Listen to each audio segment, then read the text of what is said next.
What's the meaning of corn pone?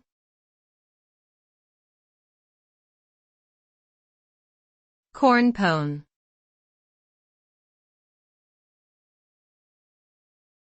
Corn pone.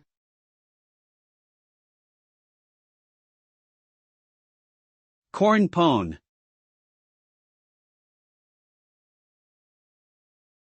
Corn pone.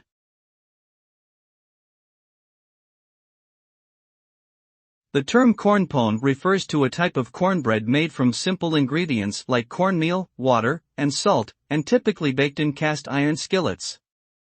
The dish is associated with Southern cuisine and has a long history dating back to the colonial era.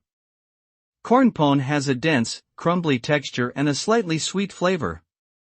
It is often served as a side dish with barbecue, chile, or fried chicken.